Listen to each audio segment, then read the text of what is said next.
Salam alaikum, everyone. Hello, thank you. Wow, this is impressive. It's a funny life experience to be here talking straight after AI. I know when I started working, I actually started to program AI. That brought me somehow into cybersecurity more than 20 years ago, and this is what I'm going to talk next, which is one of my pet topics across my various jobs as a CISO was caring about supply chain cybersecurity, which obviously is a concern. Now, it's also topical because Saudi Arabia is a vast country and the journey is interesting. So let me tell you humbly my own journey into trying to make cybersecurity into the supply chain something manageable. Walking through various stages, the first question you need to ask yourself, probably Simon Sinek fashion, is why? Well, on the left part that you can see, ENISA, the European Cybersecurity Agency, is rating supply chain cybersecurity as a top concern you should be having. And this has been going on for quite some time, actually. Now, when you look at the regulations that are coming, and again, forgive my European centricity, and I must admit that I'm an advisor to ENISA. So the Network and Information Security, NIS, directive is being updated to version 2. One of the top items that critical national infrastructures need to be caring about is supply chain cybersecurity. So I suppose that remnants of SolarWinds are typically still in the mind of a lot of people, and we need to ensure resilience of societies across the world. It's funny that when you look at the fact that this is an obvious concern, and this has been going on for quite some time, along with the World Economic Forum and other places, when you do census around what you do about cybersecurity in the supply chain, you get about 61% that ask basically security certifications. 43%, so under half, are using security rating services in order to cover cybersecurity in the supply chain. And about a third are doing due diligence. And there are about 10% of people that do nothing. So this is not a stable situation. Now, truth be told, beyond being an advisor to ENISA, beyond being a CISO for quite some time, I'm an engineer. So how did I start to tackle this particular problem? I started thinking, what's our role as CISOs? As Chief Information Security Officers, we are bridge builders. We try and make the bridge between the technical part of all those attacks, vulnerabilities, impact, disaster recovery, and plenty of acronyms that our trade and profession has a fancy of, to executive management, shareholders, and the general public. Well, trying to get into the cybersecurity of the supply chain is a bit like building a bridge between you and your ecosystem.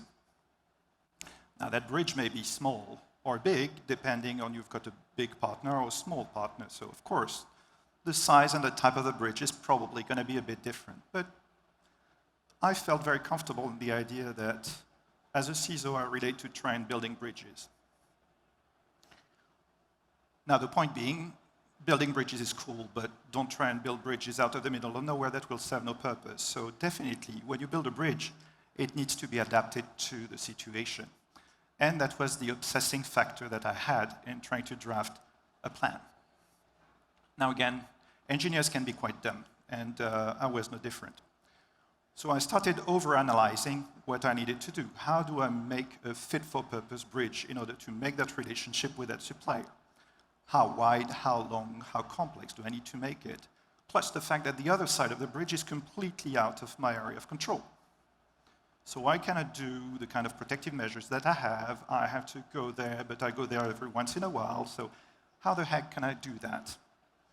And also, you need to put yourself in somebody else's shoes. Now, I wouldn't do that with a previous speaker because I clearly cannot run a marathon, but I don't want to overburden whoever is on the other side. They have a legitimate business, and they probably have other customers than myself. So if I start overdoing stuff, if everybody does the same, I would end up killing my supply chain. All right, so let's start with by the book, because that's what engineers do. You lay down whatever needs to be done. So pragmatically speaking, you will set up a security appendix to your contract. You will think it over and over, look at best practices, take the ISO standard, take a number of other things, slap them into a nice juicy annex, and get this to your supplier. And then, well, of course, it's a contract, so you only believe what's written in this, but you need to control. So trust but verify. You will send out auditors and verify that what they agreed to comply in the contract is effectively enforced. And that's good. On paper, it works. It fits my engineering book of things to do, and you've covered it. Wrong. First failure, and you need to learn from failure. It doesn't work. Why does it not work? Because it does not scale. Your nice and juicy security annex will probably be overcomplicated to an SME, let alone trying to find whoever is a CISO in the organization of, say, a 10-person company. At the other end of the spectrum, you can go into a very large corporation, and they probably has extremely standardized practices in terms of security. So you coming forward with a slightly different document that they need to understand, adjust, discuss with their massive legal structure as to whether or not it complies, etc., won't run either. It is extremely time-consuming as well, because any time that you've got something in the annex that doesn't comply, or an audit that comes out mad, you need to do work. And you cannot scale that. If I take Thales only, I've got about 25,000 suppliers to care about, so I cannot do that at scale. Last, time equals money. We all know that, so there is no budget to run those audits across all of your supply chain. So, failure is not an option. I did work at NASA. That's not the way we do this. We need to think it over and find the other angle so that it doesn't go to waste. Second try. Well, hold on a second. Real life is different. Before you try and do the second try and try to re-engineer everything, you get a top executive that walks to you and say, oh, by the way, this is all about digital transformation now. So I need you to be clearing in a pot of 150 suppliers in 15 days, the 3 or 4 that we will retain for this digital transformation project, and they need to be secure. All right. Quite the challenge. The bridge needs to resist to the wind, obviously. So what did we do? We decided that obviously you need to adjust to the size. So those 150 companies were startups. They clearly could not cope with our security appendixes. So the quick and dirty thing is you will build a questionnaire and you will try and trim it down to as little as possible. But then you realize that if you do this for small companies and you ask the same to medium and large corporations, you do not get the full depth of what you would expect from the previous contractual clauses. So you start thinking your questionnaire in terms of scalability.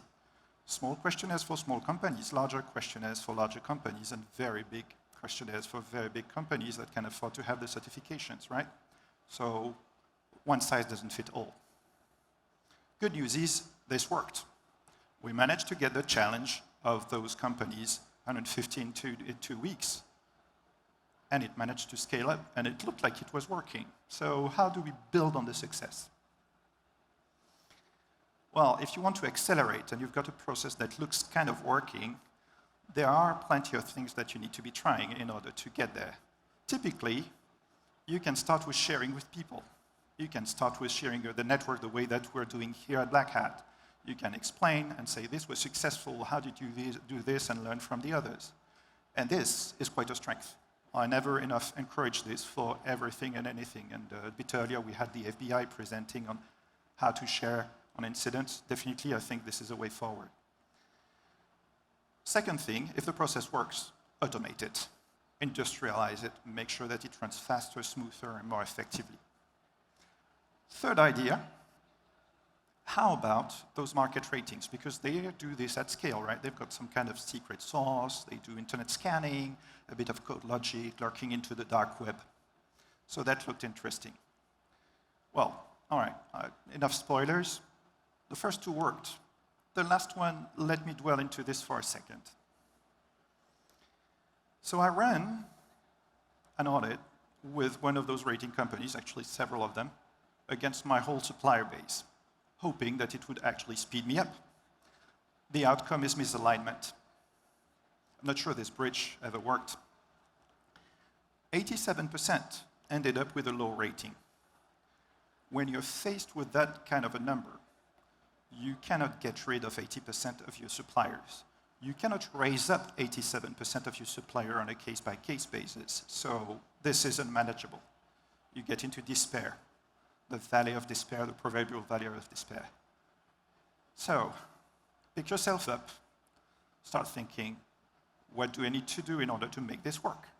Let's try again. What can I do in order to be more custom-made, to adjust to what is the environment? A bridge for an aircraft is not the same bridge as a bridge for a car, it's not the same as a bridge for pedestrians. So how do I adjust to what's at stake in order to make it relevant so that my 87% can be turned down into, I won't care about these because it doesn't really impact me. And I will care about these because it has an importance. In a word, how do I do risk management? Well, the providers of the metal sheets that are delivered to me I probably care about their ability to continue delivering the metal sheets day in and day out. So I probably care about their business continuity.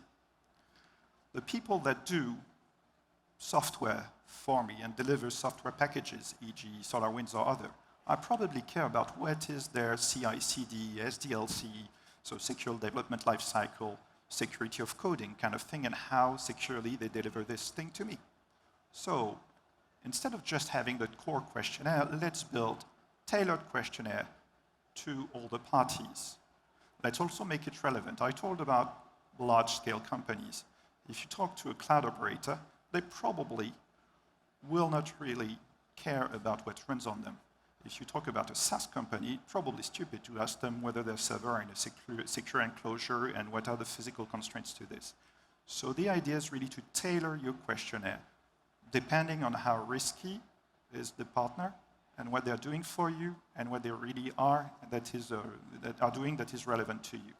So cloud natives will not have the same questionnaire as people that do IoT and OT for me, and will not be the same as people that do software and hardware development for me.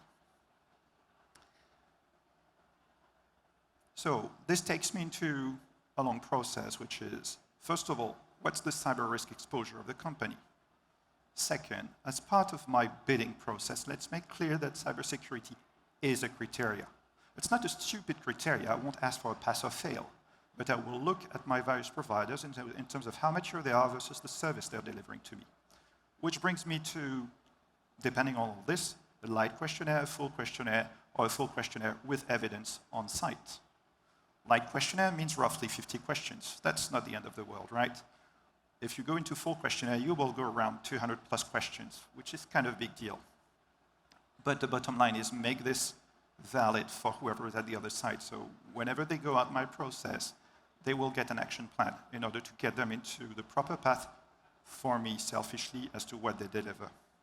So I am crossing the criteria between what is the business criticality, what is the partnership history, what is the size of the company, etc., in order to look at how light or how big do I need to make this, how strong do I need the evidence versus what I'm doing in order to build the appropriate process.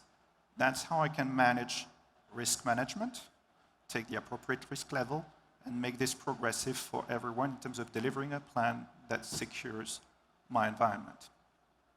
So that's where I stand. But how to go further? Well, remember what I said about partnering with others. Basically, taking this to my favorite community, and I guess it shows from my personal history in aviation. So we took this with other aviation companies into the cyber program, looked at the questionnaire, changed the questions that needed to be adjusted across various parties, and decided to make it open sourced so that a maximum number of people can leverage this particular questionnaire, no questions asked. So we expanded this even further with a global aviation supply chain, so I'm talking airports, catering, et cetera, to recognize this questionnaire for the others. This means that a supplier that gets through this particular questionnaire with enough evidence, with the right level of maturity, will not have to do this again, and vice versa. I will accept the results of this questionnaire from somebody else because it has been reviewed by somebody I trust. Second part, I talked about automation. Well, we've shaped an audit package for companies to run against this questionnaire and a standard package into improvement. So there you go, expanding and partner industrializing. What are the takeaways that you can get? Well, first of all, it cannot and it will not be perfect. You could hear risk management. Risk management also means that I've taken conscious decision about not caring that much about some of the stuff. Now, this is completely risk-driven, and again, if you do need to talk about risk, you need to live risk, you need to accept a number of residual risks. That's what I've done. You've seen that I've suffered many failures. Always pick it up. Don't consider failure the option. Start again, start new, expand on your successes. There's a joke that lurks on XKCD, for those of you that like cartoons, that say, well, there's this particular topic, it has a standard, it has 2 standards, 3 standards, somebody needs to make a standard to unify them all, and you get with one more standard, which is the supposed standard to unify them all.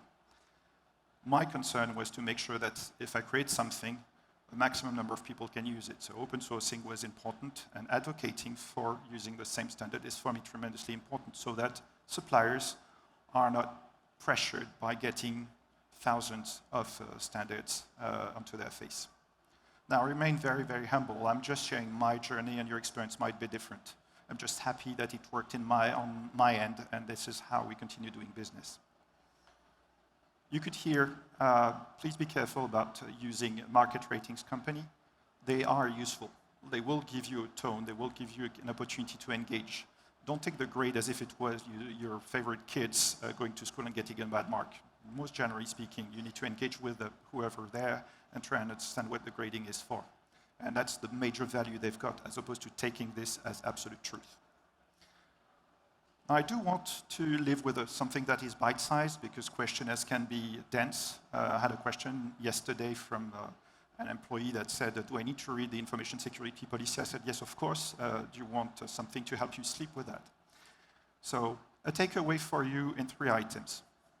The one slide, how to go through the Golden Gate. If you only need to ask 3 questions to a supplier. Question 1, do you have a CISO or somebody that is able to answer security questions? It may be the CEO, it may be the CIO, it might be somebody else, but getting that someone that is supposed to care about this, no matter the size, is extremely useful. If I talk around security ratings, you want that person to explain that security rating. Number 2, who do you call if there is a cybersecurity incident? If I spot a vulnerability, if I know there's an incident, or if you have an incident and you want to declare it to me, make it clear. My end is easy. Computer Emergency Response Team, CERT, at thalesgroup.com, because that will speed up your resilience, that will speed up the opportunity to try and engage with whoever at the other end and help them. And I know personally, I've helped a number of suppliers that didn't have the capability or that didn't have the time, and it helped them weather the storm. And again, helping somebody else in your supply chain is making sure your own product is cyber and resilient. 3, and that's the exam question, really. Did you survive a cyber incident? You can bet your shirt, your dress, or whatever, that somebody that went through a cybersecurity incident is more mature. Because they've lived through this, they survived it, and they've improved. So if you need one question in the last hand to understand if somebody's more mature, if they've had a cybersecurity incident, there is a very, very good likelihood that they are more cyber secure now than before. With that being said, I thank you, shukran, and enjoy the rest of the presentations.